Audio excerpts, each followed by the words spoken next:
What is going on, y'all? Welcome back to 8 Cubes. I teased the special guest. BYNX is, of course, our special guest. My brother from another mother, in that he is the other major Marvel Snap streamer who shares my skin tone and facial hair, so people get us confused. Of course, we have to talk about the new cards coming out in a few days. Of course, this is Agamotto and Eson. We're going to start with Agamotto. I am going to attempt from memory to read out all of the Agamotto cards. BYNX has them in front of him. He will tell me if I get them wrong or right. This is going to be the most impressive feat you have ever seen performed on this show, okay? Do you want me to hold you to word for word or just general God, vibe? no.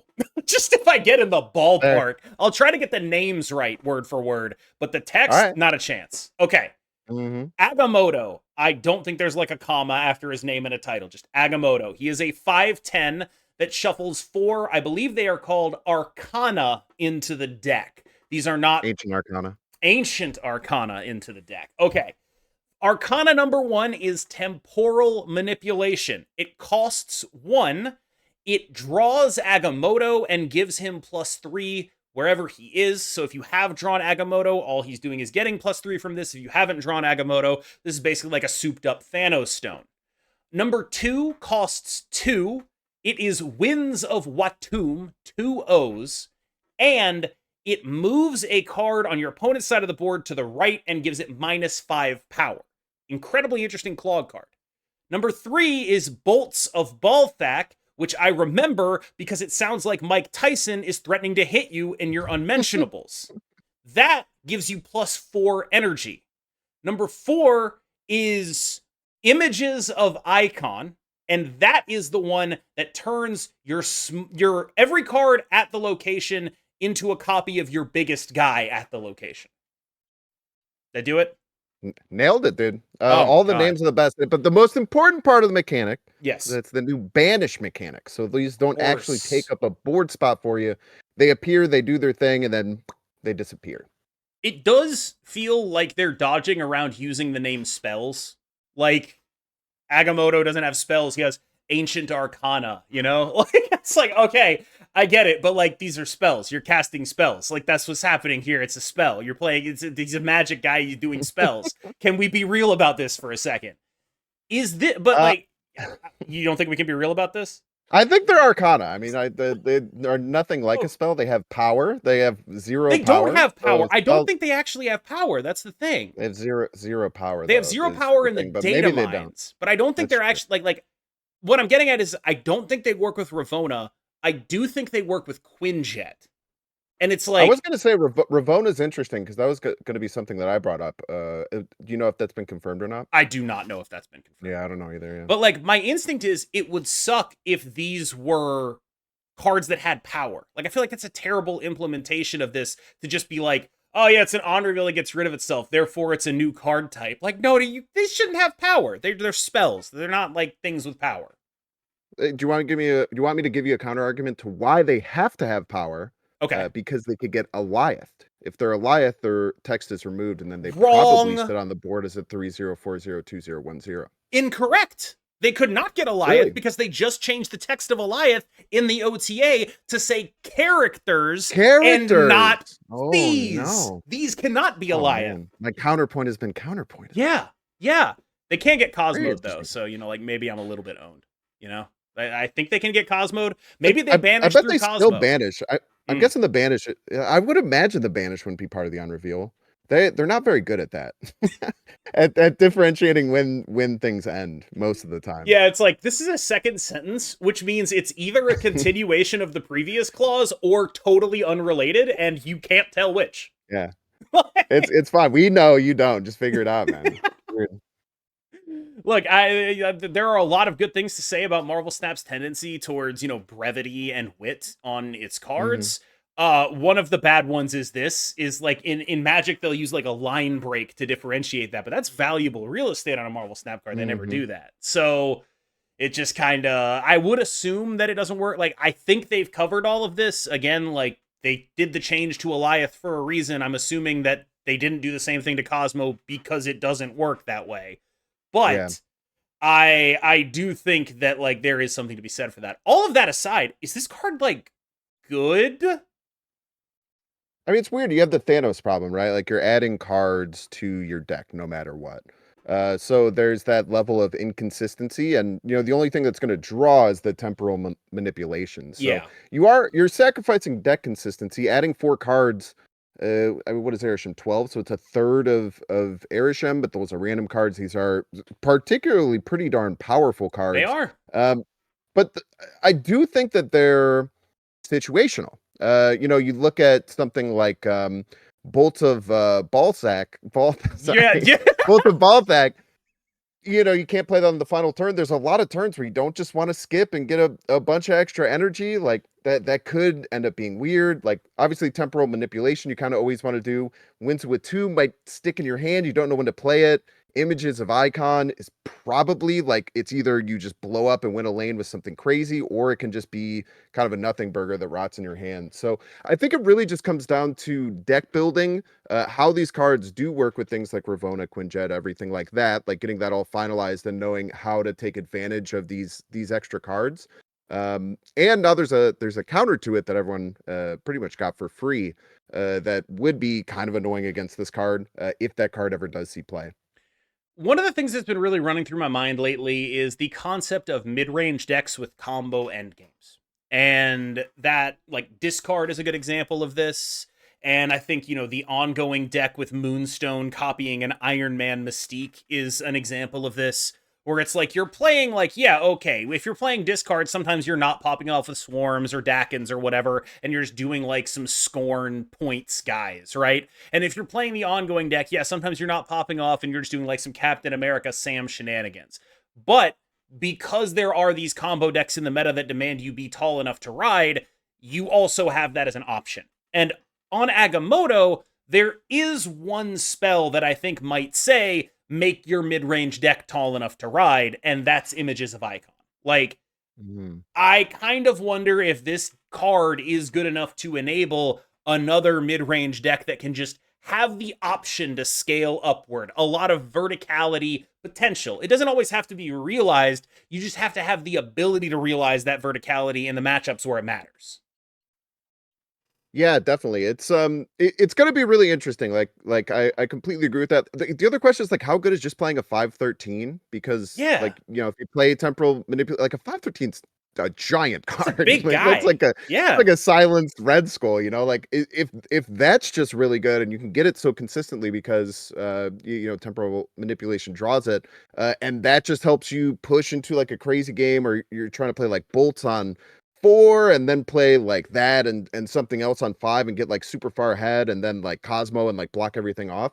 I think it'll be really interesting. I love cards like this because they're just a deck building puzzle. It's yeah, like, hey, instead of one tool that you can add to your deck, you add this thing that adds 5 tools and like yeah. figure it out. See if you can make it work. So I think it's gonna be really cool. I think that it's gonna take some time to develop the best one. Very similar to Thanos. I mean, we all Mhm. know Thanos came in and was probably broken from day one, but it took months for us to figure out exactly why it was so broken, and then it became just like this huge problem card. So maybe that's a similar thing. I don't know if this has quite the power level without kind of like the power draw that Thanos had available to it, but a really interesting and really, really cool card I'm looking forward to playing. Yeah, the thing that differentiates this from Thanos in my mind is that Thanos's spells, which are the stones, are things you can make asymmetric in a really powerful way. They are more than the text on their card. They are also, since they're drawing cards, you have synergy with Devil Dinosaur. Old Time Stone is ramping out Professor X. You had all of this stuff where it let you go wide for Blue Marvel. You had Lockjaw originally to make Oh them man. asymmetric. You had Mockingbird after a while to make them asymmetric.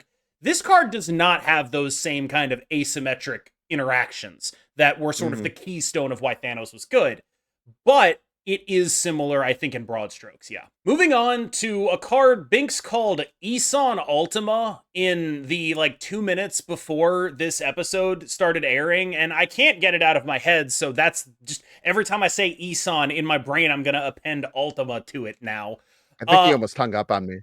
it was He bad. thought about it. It's like it was a real touch and go there for a second.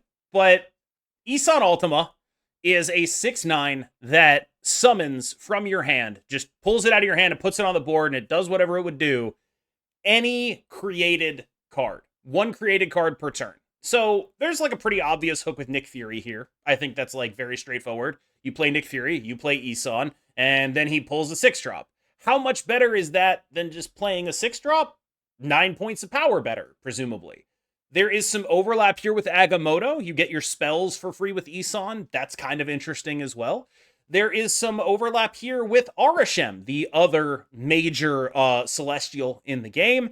And I think that overlap I have a little bit more suspicion of because it's like, okay, you pulled the human torch I made out of there. Great. I'm so happy with this choice I've made. But also, I think Arishem's in like a very awkward spot generally metagame wise. It's like the first time I've looked at Arishem and I've just been like, I don't know what you beat. I don't think you have a plan for any deck that isn't just several question marks and then Eliath. And like, that's the whole deck at this point. So Eson, I think, is either going to be in his own thing or he's going to supplement maybe Agamotto. Where are you at on this guy? Yeah, he sounds really interesting. I'm not full. It's 610, right? Didn't they change that? Oh, I thought it was a The one that I 6-9. pulled says 610. Either I'm way. pretty sure it's a 610. Okay. Everywhere I pulled it up says 610. Okay. I could be wrong. Don't be mad. But I just I like think the it's nicer interesting. stat line, you know? Yeah, it's so true, man. Oh, rip old Chavez. Yeah. I think that Esau, there's a couple of lines that I think are kind of interesting. I don't know, like there's something about Wave Eson into like Nick Fury that is like like kind of funny to me that I think could be like actually pretty crazy. Like if you just play that out, it's just gonna win that lane, and then you can kind of try and fight for the other ones. That might be a little bit of a you're just hoping that it works type thing. But I think that Arishem, this would have been amazing in back when you could play Coulson on 2. Like if you could play Coulson on 2, and that was just such a good thing to add powerful cards to your deck, I think it makes it a lot better in Arishem. I still think this probably makes Arishem lists. Like you said, Arishem's in a weird place, which is crazy because I feel like just before Sanctum it was like crazy stats, I which mean, is kind of insane in the something last like couple of changes. something happened. It was an Mhm. OTA, and then that OTA brought back a bunch of decks that Arishem just doesn't have anything for. Yeah. Yeah, it definitely feels that way. And I think that people, have been playing Arishem and Sanctum too, which is pretty fun, but definitely not the most competitive deck there either. But I do think that it fits into Arishem. I think it's a great thing to test into Arishem. It can low roll really hard, but it can also high roll. Sometimes it's just hard to play those big chunky Arishem. Like there are Arishem games where you just have a bunch of big chonkers in your hand. It kind of sucks. So it kind of fits those out. When you play it on 5, which you can do in Arishem, it pulls 2 cards, which is really, really valuable. Like you're getting almost always more stats than Blob at the possibility of ruining your plays and things like that. So I definitely think just on raid is a big, huge card to slam down. Can be pretty good. And like I said, I think it would probably be some kind of weird Nick Fury style deck that might want to use it. But even just saying that sounds crazy to me. I mean, I do think that there is like a little funny thing where like Hope Summers has existed this entire time, but has never been used to ramp out big guys. Not really. Like Mm-hmm. she's always been like a here's a bunch of small guys deck, you know? At least since Mm-hmm. Wiccan came out, where Wiccan became like the let's play a couple of 6-drops every game card. This guy does not work with Wiccan because you want to Nick Fury him, but you can do Hope Summers into Nick Fury and then play Eson on 5. And it's like Oh yeah. that is actually like you're talking about wave. You don't even need to do that. You just go like Hope into Nick into Eson, and it works. But you probably think about having both in that deck just for Yeah. more consistency. Well, But I mean, yeah, I mean you want the real it's consistency trick here. You want it? Do you want it? It's yeah. time for Luna Snow, baby. It's Ooh, Luna Snow's a Snow great idea time. too. Yeah, we're doing it. All our girls can get Wave, Hope, and Luna all in there. Just celebrating Mm-hmm. getting Eson down. I don't know. I think this card is fun. I mean, I know that I've heard some of your talks about the original thing that they had in the data mine, which The this card dumbest was thing going of to all be the time. Yeah, most extremely broken, stupid. Yes. ridiculous card that has ever existed. And thank God they didn't do that. But Yes. I mean, this is cool. It's interesting. I think that it's a card that maybe needs one more card to exist to enable it. But yeah, I mean, ramping it out on turn 5, if you can have powerful cards in your hand at that time, it's going to be really, really hard to fight back in that lane. These next two topics are just our rant topics. We have our least favorite cards in Marvel Snap, and we're going to talk about why we hate them. And then the other person is going to be like, okay, time to grill you, a la, did you order the code red, a few good men type stuff, okay? So here's my argument for why Hela sucks. If you agree, I mean, obviously, I hope with everything I say, my real hope is that everyone who hears it is like, you're so right. Just a genius interpretation. You really changed my mind. But in the unlikely event that you have another interpretation, feel free to like dive into me and skin me alive. Hella sucks because of what it does to other metagames. And this is a consequence of not having a Mobius level counterplay to it, where if I want to beat Mr. Negative with a normal deck, I play cards onto the board and they matter, I can try to do that by putting Mobius into my deck. If I wanted to do that to beat Hela, I have Fenris Wolf, who is fine, but not great, and is often paired with Gladiator, who is actively bad. And so we do not have a good enough tech card for this deck, which means that every time Hela shows up, we get presented with one of those the illusion of free choice cow staring at the maze memes, and the two options are go over the top a la Mr. Negative or clog them, and both of them are the exact same picture where it's just like, oh, okay, the game ends on turn 3 when I snap. No one ever actually plays things out until turn 6. Showdown simply does not exist. And so you just have these very samey, boring games. And they punish what is fun about Marvel Snap, which is seeing the final turn play out. That is my argument for why Hela sucks, which isn't even, I will admit this, it's not even an argument against her. It's just an argument that we need a better tech card for her. What would you think a tech card against her would look like? The card Rest in Peace in Magic, where it just gets rid of graveyards. Like that kind of thing, where it's like, imagine you have priority against a Hela deck, and then the game ends. The deck just instantly, like, you don't even have to go that hard. Just go hard enough, where it's like, anything above 10 power in a graveyard. Like, that would work for me. I'd be fine with that. Like, it's just a lot. I bet Hela could probably get around that with, like, Gore, but, just something of that nature. Well, I mean, I do think a card like that would never see play. A card that targets specifically like one deck. Nor Yeah. would they probably want to introduce something like that into it. But I definitely understand the frustrations with Hela. It does feel like sometimes like you start a game and then Black Cat drops out of your opponent's hand and you're like, oh man, I lost. Dang Yep. it. I guess we hang out and see if they didn't draw Hela, maybe. I don't know. Yes. When I'm playing Hela and I see like a Sam Wilson shield or like a Scream or whatever, it's just like, oh, I win, snap. Hey, okay, cool. Great game. Sick. Have fun on turns 1 through 5. I'll see you on turn 6. Both teams play hard, buddy. Yeah.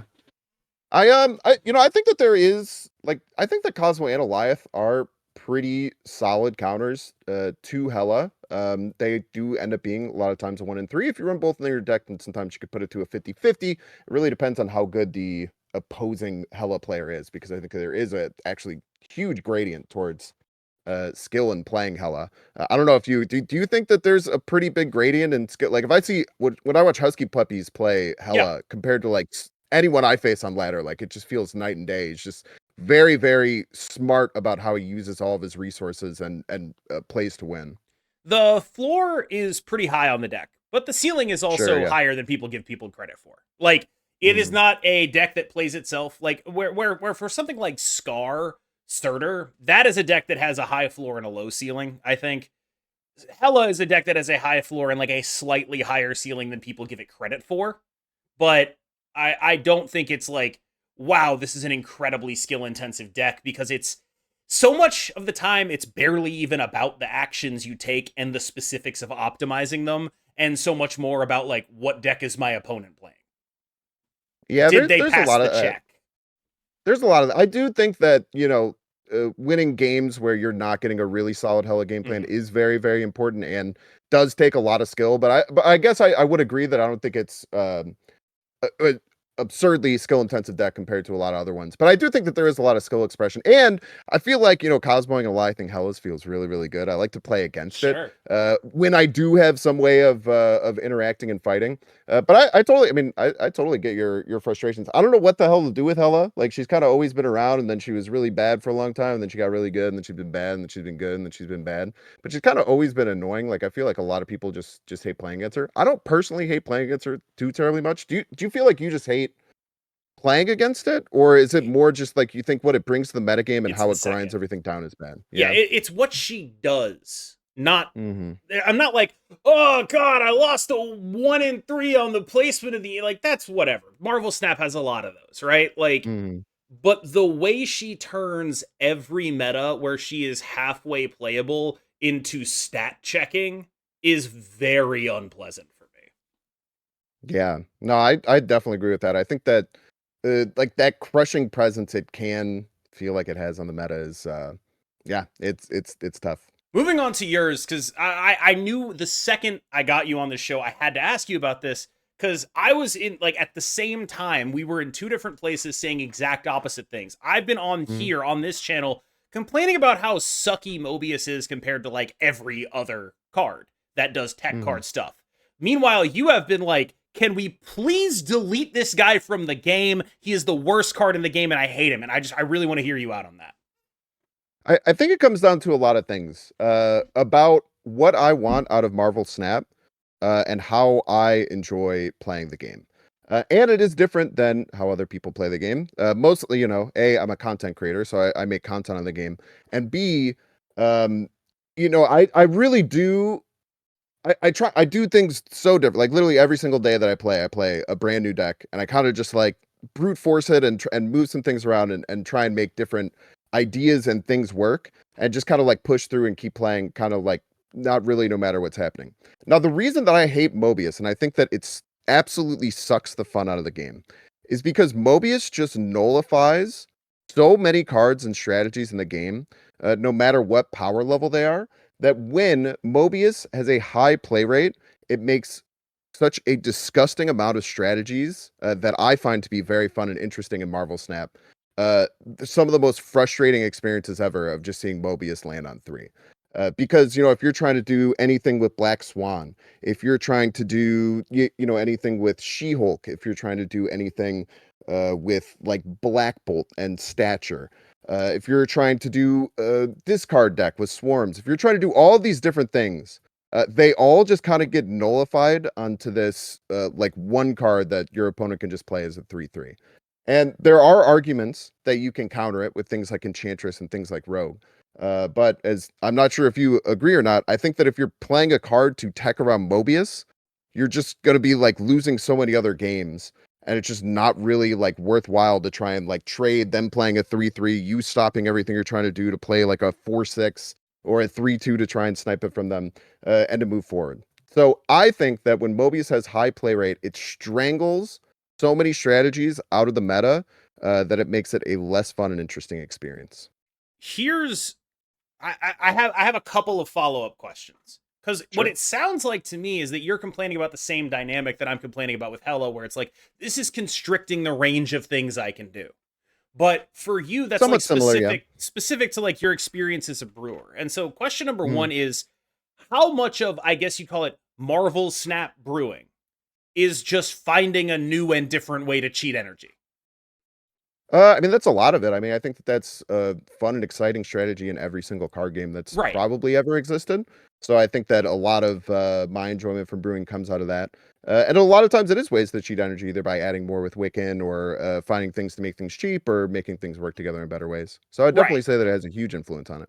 And then this is the second one though, and I think this one's really interesting too, because I talked about how much it sucks that Hela creates these metagames that don't go to Showdown.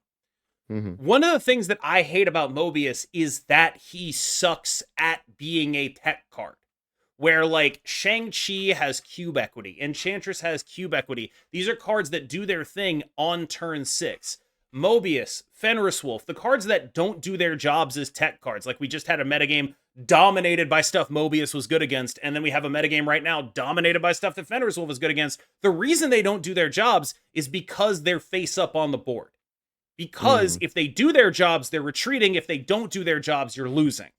And so you are sitting there facing down a negative cube equity proposition. But by the same token, what that also means is that less people go to Showdown because they're just right there. You could see them, they're right there. You don't actually get any Hmm. exciting final turns out of that. So they have the same effect by not being good enough. It's kind of fascinating. Yeah, I mean, I think that makes a lot of sense, I would say. It does probably have weird cube equity, and like, God, remember the card was a 2/3 when it just cost one less? What I a think it should crazy still world do we that, but dude, okay. I'm gonna leave He's the gonna hang call, up man. on me, That yeah. is crazy that you think 2/3 Mobius should exist. That is do you not like playing the fun cards in the game? KM Best? Do you not No, like I hate enjoying fun. the I manipulating your enforce the card and being able to make metagame. crazy high octane plays? I hate Oh fun. my I hate fun. gosh, I love man. enforcing the metagame. That's my Oh favorite thing in yeah, the well, world. so I guess it's just two different things that you wanna like. I don't know, No, man. I That is just want him to crazy to me that work. you think I that. just want him to work. We just came out of a freaking Scar meta. He did nothing the entire time. He did Good. nothing. He was That's worthless. awesome. What is the point of Yeah, having that card if all it does is gatekeep you and doesn't actually do his job? let's go. I agree. Get it out of the game. Murder it. Let's go, All right, dude. so like We we agree on the proximate landed cause. We're right here, and then at the end, when it comes to solutions, we're just like, like here. Make it the best tech card in the game. I'm deleted from Yes, existence. I One of the want two him. I things are gonna want him happen, I to guess. do his job. If he's Oh not doing his God. job, he's not helping anybody. At least if he was really good, he'd I be doing his agree. job. Everyone has a bad time when Mobius is on the field, man. Get him out of here. Moving on to Diamondback. We've never done a review this late in the episode before. It's normally like the second or third topic, but there was so much to cover. Diamondback is, pretty good. She's a pretty good card. I think that right now what she's doing is probably making the Ajax decks worse in the sense that what everything Mobius is not as a tech card, Luke Cage is. And so, like, if you're snapping predicated on this card working and your opponent Luke Cages you on turn 6, you're just like, I see I have lost 8 cubes. Phenomenal. I can't wait to do that again. And so I think right now, because of her, because of Laufey, the Ajax decks are indexed even harder than normal for losing to Luke Cage, which is not something I love. But if they don't have a Luke Cage, this card is huge. Yeah, card's great. I'm really interested in Diamondback. I haven't had the time to do this, but from the very first time I played Diamondback, I played it in kind of like an Affliction, Tech, Sarah type list, and I really enjoyed what it did and kind of how it fit into that. Like 3 drops are really nice in Sarah list to like slot in and do big hits of power on the final turn, like Diamondback can do. If you're able to hold it for the end of the game, it could be kind of crazy when you play it, and it's a full lane of afflicted cards for like a 3/11, which is just, I mean, super, super powerful to slam down.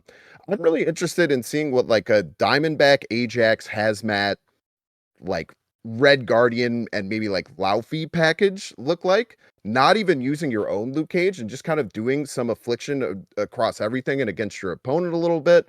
I'm really interested to see how something like that would work and how that kind of package could fit alongside something else and maybe like actually work. I feel like you were one of the people who, when Ajax first came around, a lot of people were not having success. You were one of the first people to really push bringing it into a much smaller Yeah. package and just using like it with hazmat to just have this crazy explosion. I'm wondering if like something like that or rescinding back to something like that, which I don't think Ajax decks have really done since the improvements to US Agent and Man Thing. I Yeah. think most of them have pretty much went back to that because those 2 cards are just so powerful with Luke Cage.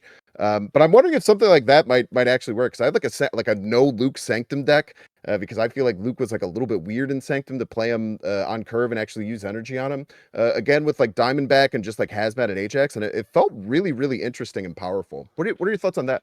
I think Man Thing's a really good call out here because one of the secretly good things about the Afflict deck is that, yeah, it's like a bunch of good cards, but also it's like good cards that overperform in specific situations. And so you have US Agent for, like, it's not like you literally have Shang-Chi and Killmonger, right?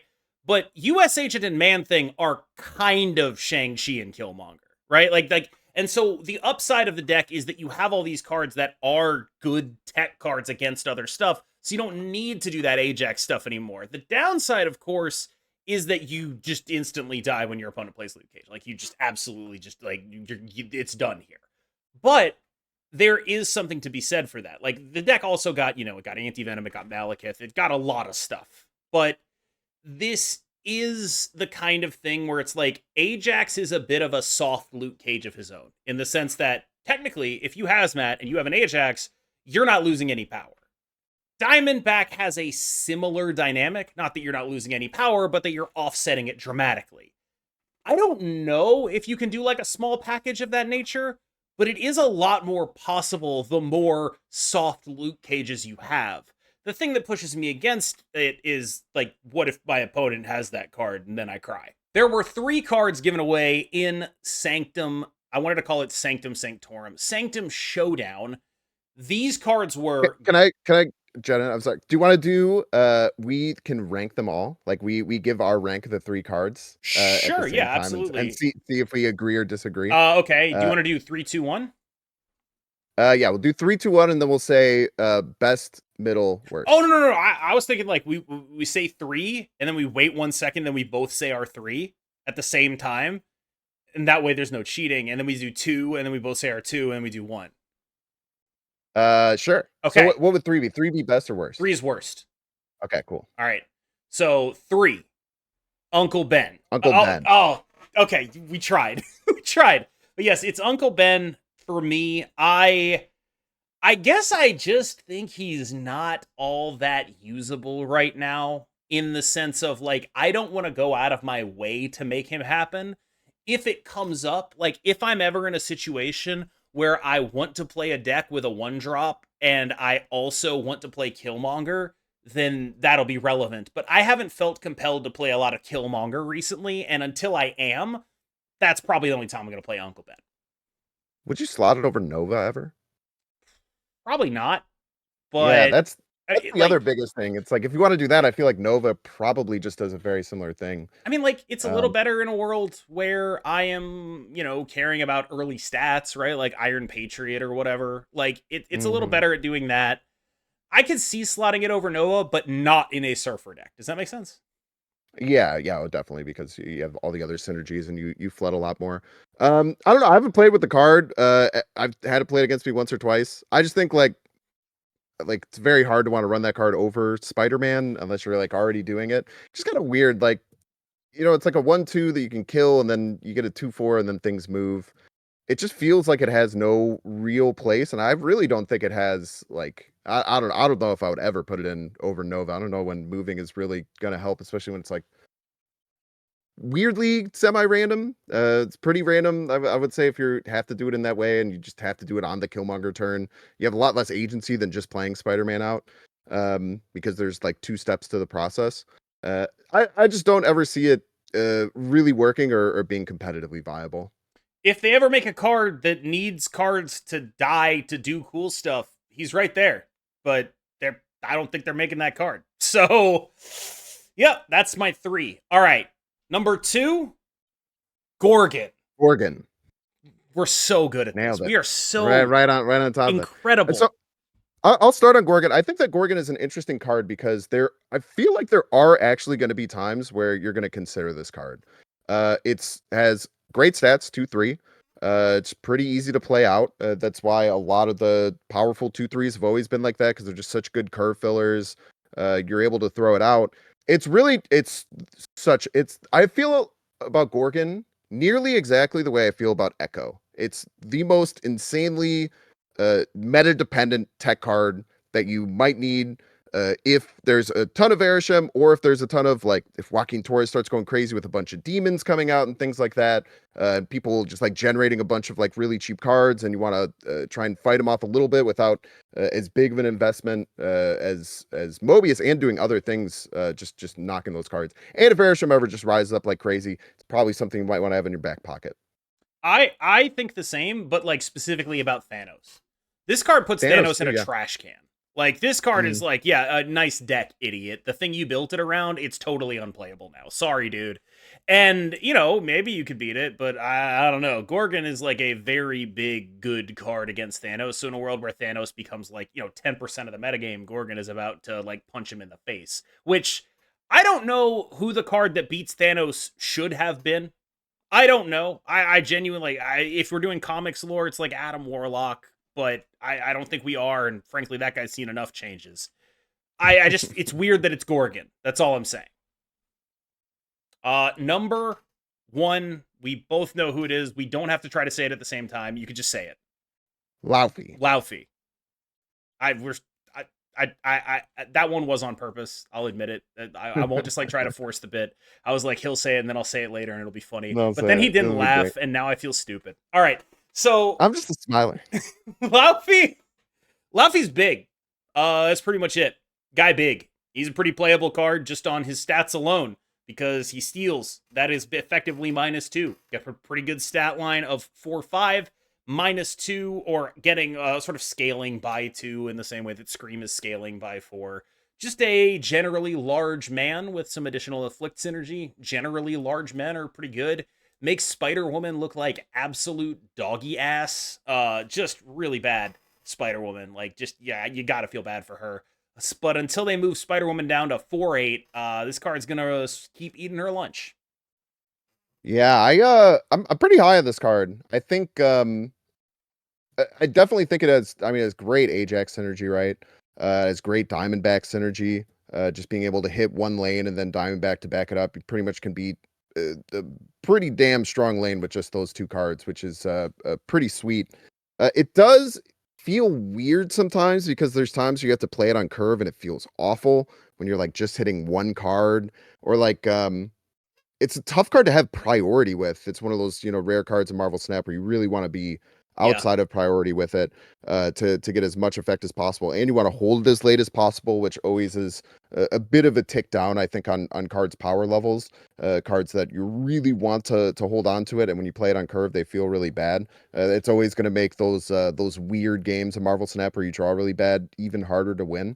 But, I mean, if you're hitting a full lane with it, it's just straight up a 4/13, as long as your opponent doesn't have Luke Cage, which is absolutely wild. I mean, I think that the upside in it is just too good for it not to find play. I think pretty consistently. There's even some world like I said. I mean, in like an Ajax Diamondback like hazmat deck that's not even running Luke Cage. I feel like there is going to be some opportunity for a deck like that to work where you're afflicting and not really worrying about Luke Cage, especially if affliction isn't super in the meta because you just get destroyed in mirrors if you're doing that. But I'm really, really excited to see what happens with Laufey. It's a cool, interesting, powerful, but not broken affliction card, and I love when those are added to Snap. Laufey. Oh God, was I late? Oh no. I am taking the black pill. I have fully internalized everything that has happened over the last week with regards to Sanctum Showdown.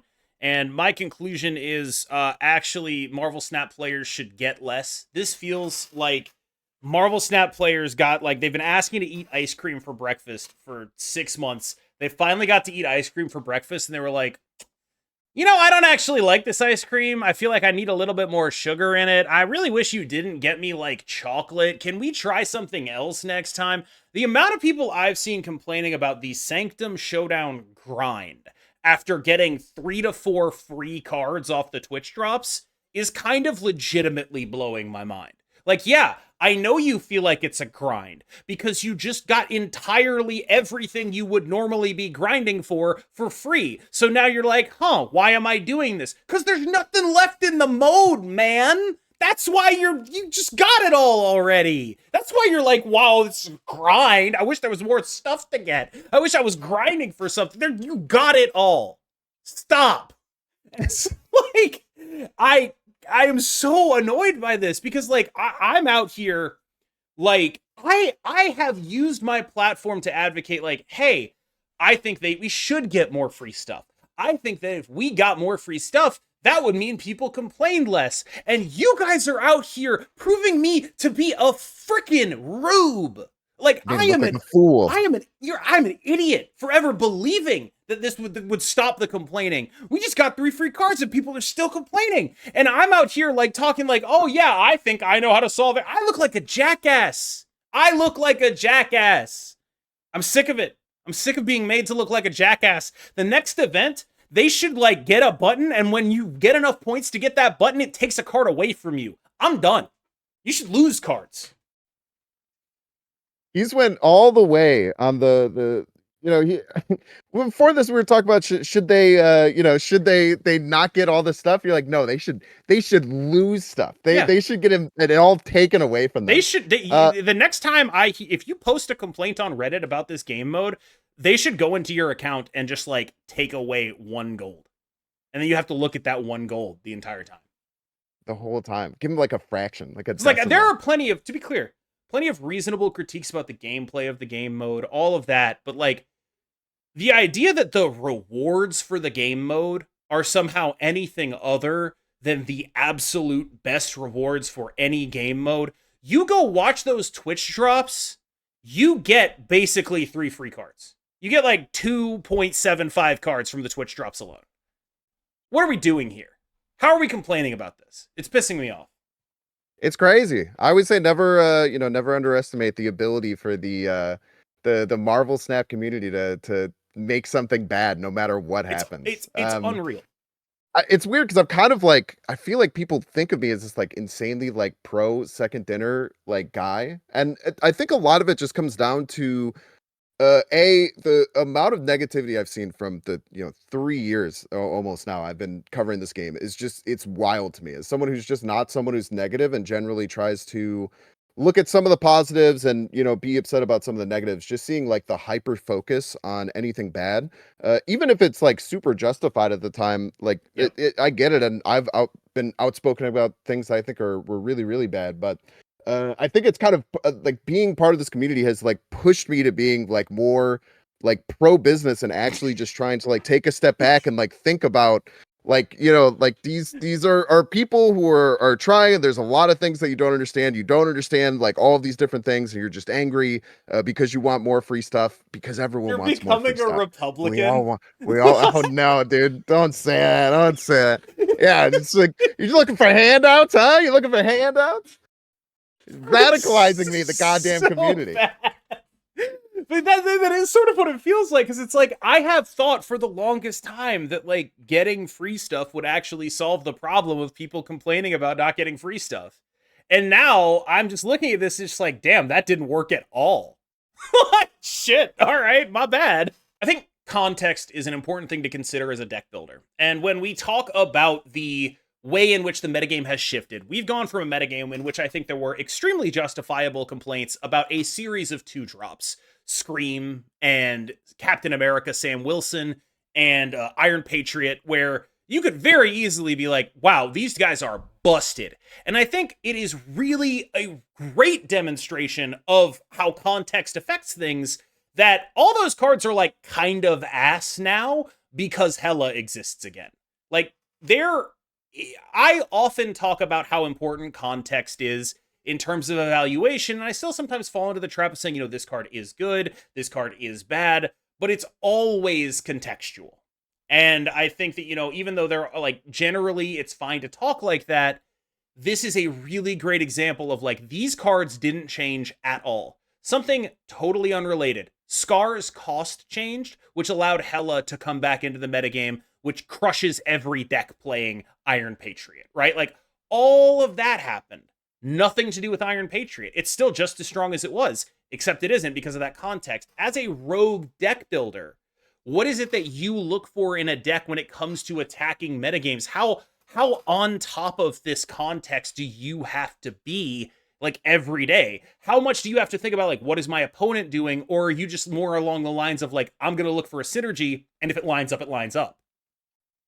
I'm way more like that. For better or for worse, I am someone who will just like play a deck that's not even that good, and especially not good in the meta, and just ride it out. I've been known to do that. I try and do a little bit of just think about certain things, and certainly there's deck composition that you can do to affect certain metas or affect your, I guess, chances against certain metas. Because obviously there's big, like the big power level decks, which are really important. Basically, like if I don't have a way to stop a deck, do I have a way to keep up with the deck? That's like kind of everywhere. And if you can't do either of those things, the deck, it's really going to be hard to be successful in that matchup. And if that's the predominant matchup that you're playing, you're not going to have a good session of playing Marvel Snap. I tell you what. Now there's a few different things you could do with just deck building. You can kind of like accordion kind of like certain decks to be higher or lower curve, or more focused on tech and more focused on just like pure point spam in certain ways.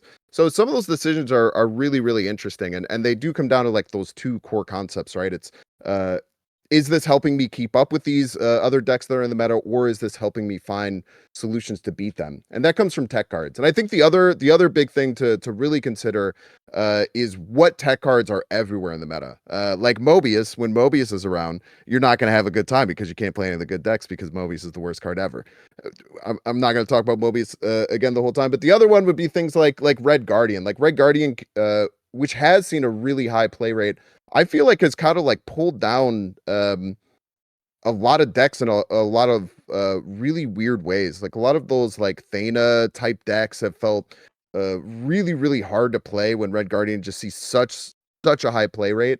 But yeah, it's really thinking about those tech cards and the main decks to beat. How would you say you approach it mostly? Like a robot trying to feel something for the first time is sort of how I would describe myself. No, for me, it's so much about like what the hell are my actual solutions that also involve me playing a game of Marvel Snap? And like to be clear, I am excluding things like Mr. Negative and Clog and Hela from playing a game of Marvel Snap because I want my decisions to matter. I want the choices I made in terms of the board to have an impact that snowballs later into the game. I do not want it to be I do my thing and therefore my turn 6 is so big that none of this matters, right? Like I don't like that. And so a lot of my deck building choices are how do I, as someone who likes having decisions matter, exist in a metagame where sometimes that's definitely not true. And so that is sort of typically how I approach deck building in Marvel Snap. The other way in which I approach it is filthily copying everyone who sees any level of success with anything that looks cool. I like that one too. It's a good move. Yeah. All right, y'all. Thank you so much for sticking it with us for that whole extra long episode. Much like every other Binks episode we've ever done, they're all extra long. Thank you so much, Binks, for sticking with me for that and not hanging up on me when I decided I wanted to buff Mobius. I appreciate that. Where can the people find you if they want more of you? I'm still so sickened by 2-3 Mobius, but we will keep going. Did We'll you keep catch? going. Did you catch the bit where like you were talking about Mobius in the end, and I did like a finger gesture of 2 and then 3? Oh no, I didn't see that. I was zoned out. Oh, that's terrible, man. That's terrible. You're giving me nightmares, bro. I would think about leaving the game. There's not many things that could do that. But you can find me if I don't leave, which I probably won't because they don't listen to this guy. Hey, You can find me everywhere at Binks_plays. You can find me on Twitch and YouTube where I stream from 1 to 6 Central Time, playing a bunch of cool, awesome decks.